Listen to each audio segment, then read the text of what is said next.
ce fameux tote bag en coton qu'on finit tous par collectionner en se disant qu'on fait un bon geste pour la planète, eh bien, accrochez-vous. Pour qu'il soit vraiment plus écolo qu'un sac plastique, il faudrait l'utiliser des milliers de fois. Oui, des milliers. C'est ce genre de paradoxe un peu fou qui nous pousse à regarder les choses d'un peu plus près. Aujourd'hui, on va décortiquer ensemble comment on mesure l'économie circulaire et surtout, pourquoi les bonnes intentions, ça ne suffit pas toujours. Alors, voilà le programme. On va commencer par ce fameux piège du sac en coton, vous allez voir, c'est parlant.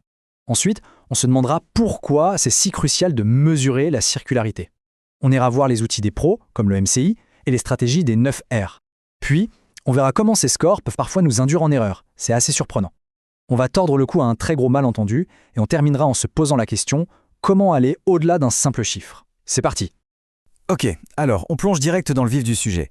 Ce cas du 5 en coton, c'est l'exemple parfait pour comprendre à quel point les apparences peuvent être trompeuses en matière d'écologie.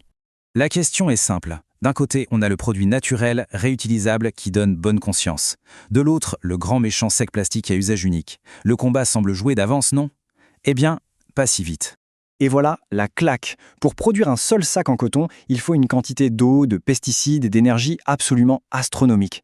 Si on ne le réutilise pas un nombre de fois suffisant, et certaines études parlent de plus de 20 000 fois pour compenser tous ces impacts, alors oui, le petit sac plastique jetable a eu un impact global plus faible sur la planète.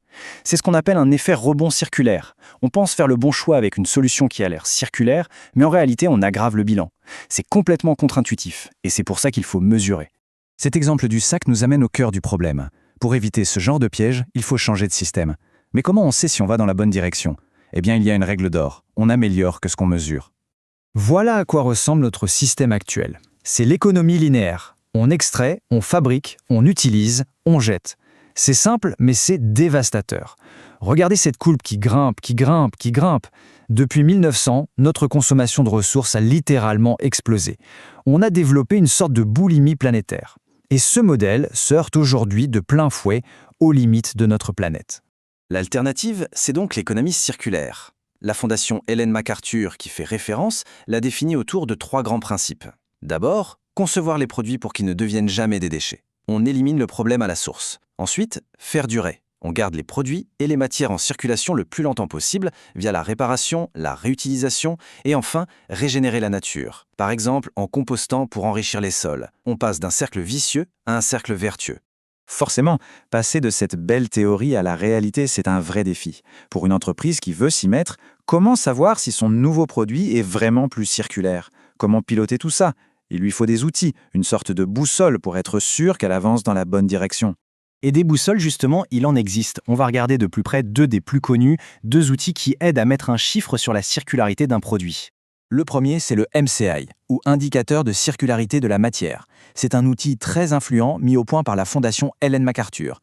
Pour faire simple, il donne une note à un produit entre 0 et 1. 0, c'est le produit 100% linéaire, je prends des matières premières vierges, je fabrique, je jette. Et 1, c'est le Graal, un produit parfaitement circulaire où rien ne se perd.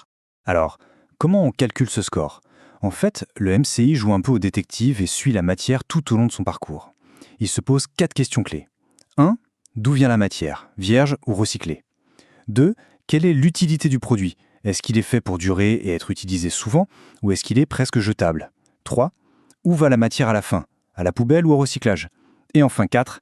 Est-ce que le processus de recyclage est efficace? Tout ça est mis dans la moulinette et donne le fameux score. Mais attention, la circularité, ce n'est pas qu'un score, et surtout ce n'est pas que du recyclage. Il existe une hiérarchie des actions qu'on appelle l'échelle des R. Et ce qui est intéressant, c'est que les actions les plus efficaces sont celles qui se passent avant même d'avoir un produit entre les mains. Refuser ce dont on n'a pas besoin, repenser un objet, réduire la quantité de matière. Le recyclage, qu'on voit souvent comme la solution miracle, arrive en fait tout en bas de la liste. C'est mieux que rien, mais c'est vraiment l'option de dernier recours. Bon, on a les outils, on a la hiérarchie, on pourrait se dire que tout va bien. Sauf que, un bon score de circularité peut en fait cacher une réalité bien moins rose. Et c'est là que ça devient vraiment intéressant. Prenons cette étude de cas sur les pneus. C'est édifiant. D'un côté, si on utilise l'outil MCI, la meilleure option pour prolonger la vie d'un pneu, c'est le rechapage. On réutilise la carcasse et on y colle une nouvelle bande de roulement. Ça semble très circulaire. Mais de l'autre côté, si on fait une analyse de cycle de vie, une ACV, qui est une méthode beaucoup plus complète qui regarde tous les impacts, la conclusion est l'inverse. Le rechapage est en fait plus polluant sur certains critères. Une autre technique, le recreusage, est meilleure. On a donc 2 outils et 2 réponses totalement opposées. Ça pose question, non? Et voici un autre exemple parfait de fausse bonne idée, les sacs en plastique oxodégradables. Sur le papier, c'est génial. Le sac se désintègre, il disparaît. Fini le déchet visible. Sauf que la réalité est bien plus sombre.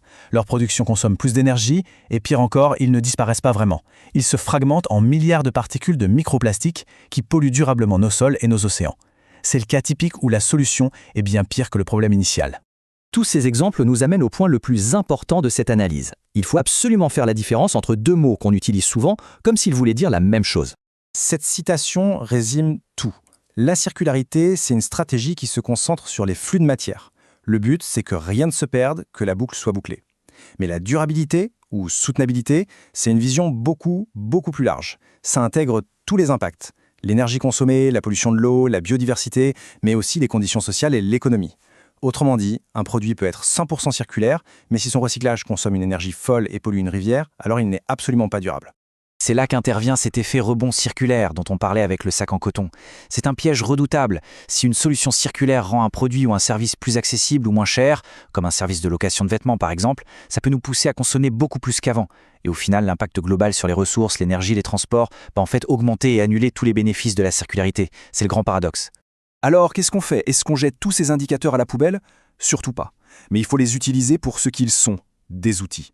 Des outils très utiles, mais incomplets. Le message clé, il est vraiment là. Un score comme le MCI, ce n'est pas un verdict final. C'est un excellent point de départ. C'est un outil formidable pour ouvrir la discussion, pour forcer une entreprise à se poser les bonnes questions sur ses flux de matière. Mais ça ne peut pas être le seul juge. Il faut toujours garder en tête l'objectif final, le vrai but du jeu, la durabilité. La circularité, c'est une des stratégies pour y arriver, une des routes principales, peut-être même une autoroute. Mais ce n'est qu'une route. Et elle doit être connectée à toutes les autres, la route de l'énergie, celle de l'eau, de la biodiversité, et bien sûr celle du social. La durabilité, c'est le carrefour où toutes ces routes se rejoignent. Donc la prochaine fois qu'on voit un produit avec une belle étiquette circulaire, la question à se poser n'est plus seulement « est-ce que la boucle est bien bouclée ?» La vraie question, la plus importante, c'est « est-ce que cette solution nous rend au final globalement plus durable ?» Et c'est cette question-là qui nous empêchera de tomber encore et encore dans le piège des fausses bonnes idées.